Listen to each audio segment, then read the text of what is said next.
Hey, good evening, everybody. I'm Chuck Rogers, licensed professional counselor and licensed marriage and family therapist. And I'm Keith Dunn, and I am a network engineer. And together we're Tabletop Coffee, where we are bold and never, ever bitter. And tonight we continue talking about relationships and just another way to make sure and take that relationship. Yeah.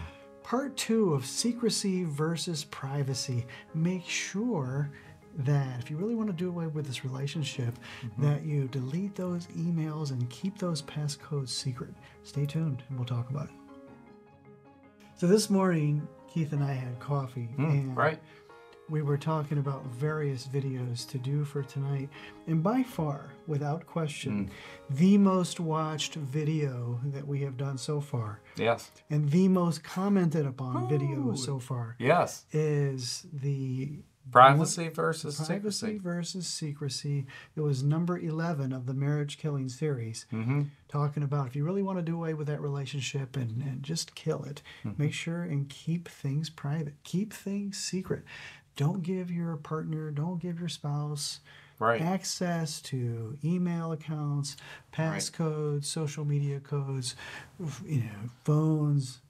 By far, without question, the most watched and commented upon video. Yeah, and I'll put that up here if you haven't watched it so you can watch it and either agree with us or say that, we couldn't go down that route, and just put your comments down below there or your comments down below here. Yeah, we actually, before we went on tonight recording, we went back and watched that video. It's about 6 minutes or so. Yeah, sure. Really, there's about 3 minutes of it that really is really quite wonderful.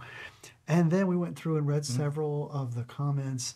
Most people kind of agreed with us that it was a good idea to share those kinds of things. But there were some people that were very kind of venomous about that and said that if you've got to have those things be private and you can't share, then something's wrong with you and you have the problem, and people should be able to keep things private from their spouse. So there were some pros and cons regarding the video, but for the most part, people really understood why it was that you really have got to be transparent about your electronic communication with your spouse. Yeah, and Chuck and I feel the same way about this. It's really important because you don't want to build that barrier of secrecy with your spouse or put them in a position where they have to question something because you're tucking something away or hiding something, or you don't want them to have a password, or you're guarding your electronic devices, whether it's your cell phone or your iPad or whatever it may be. And if you're not guilty, it sure makes you look guilty.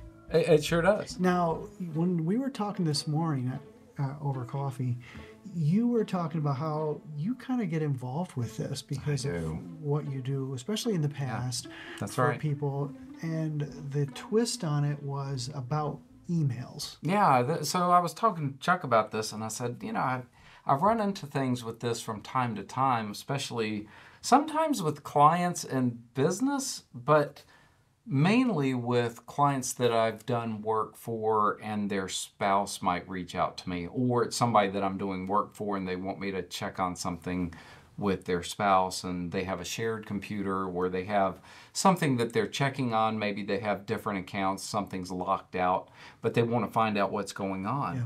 And one thing I always ran into that threw up a red flag, and I think it was, I would have to say a very high percentage, 90% or more, if the spouse would go in and set their emails to delete past the recycle bin or past the trash bin so that it couldn't be seen anymore or it couldn't be recovered, then that was something to really look at and dig deeper in. Okay, so if I go into my inbox and I've read the email and I want to get rid of it, I push delete. Right. And then it just goes into the recycle bin. Exactly. It just sits there for how long? That depends on the service that you're in. If it's in a business, it can sit there forever. Yeah.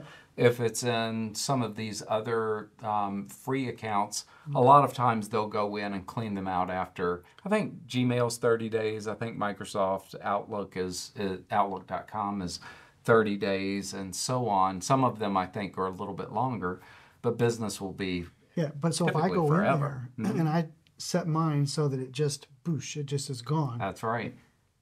It it really raises red flags for the other person that why do you want that one gone? That's right. Why can't I get to the deleted?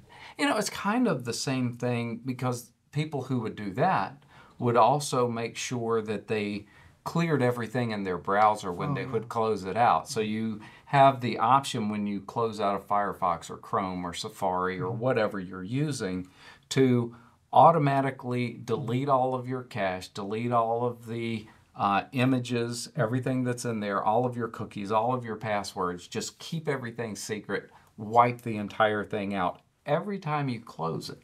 And again, that's another red flag to me. It is. Because then if I can't see somebody's history, I'm going to sit there and think, I wonder where they've been going. I wonder what they've been up to.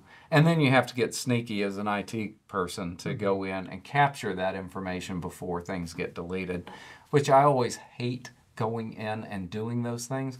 Right. But, I was being paid to do that from time to time. Yeah. And then usually the norm was that if that was happening, what was happening?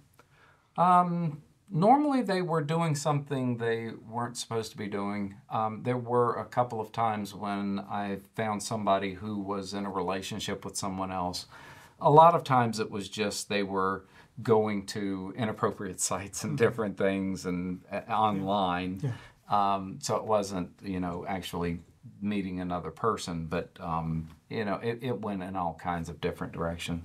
But I would have to say it was a really high percentage. If those two things were going on, there was something being hidden. Would you say almost 100% of the time? I would say almost 100% of the time. I was thinking through today if there was anybody that didn't fall into that, but everyone I dealt with over the past 25 years, I would say it was 100%. It was 100% that high. 100%. If they were hiding history or deleting emails, right, then your experience of 25 years was 100% of the time that person was being inappropriate. Yeah, that's true. Yeah. Wow. And there might be other reasons that somebody would do something like that. I wouldn't put that on everyone, but it is something that I did run into. Yeah. Yeah. So there you go. If you want to make sure that you want your relationship killed, snuffed right out, just go in and delete all those emails. Delete your emails, delete everything from your browsers, hide passwords, keep everything from your spouse, and just give them every reason to wonder what's going on in your life. Yeah, I would really encourage you to go back and to watch that other video, Marriage Killing number 11, and read the comments from people down there too. It's really good. Interesting. Hey, I hope you liked our content. If you did, would you please subscribe, because both of us would really appreciate it. Yeah, and also ding that bell so you're notified of upcoming episodes. Make sure to like it. Yeah, share it with your friends. Thanks, everyone. Until next time. Oh, it was going so well. It was going great. You know what really threw me off, though? The 50 Ways to Leave Your Lover, because now I've got that song in my head. On the bus, and don't need to discuss much. I'm on the key. Yes. And set yourself free.